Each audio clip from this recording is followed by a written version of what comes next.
Assalamualaikum warahmatullahi wabarakatuh. Rupanya urunnya uro makmuga cukup ramai urun di Perlat, pasar Perlatnya baru cukup ramai. Luar biasa.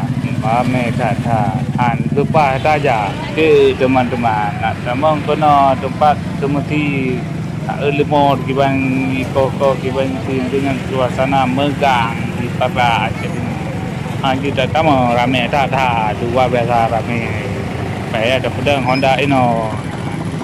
Pak suasana di kota Perlat yang urung muka kue dari ujungnya sampai ujung je ramai tak ya ban urung muka kue. Muka kue Uro Raya.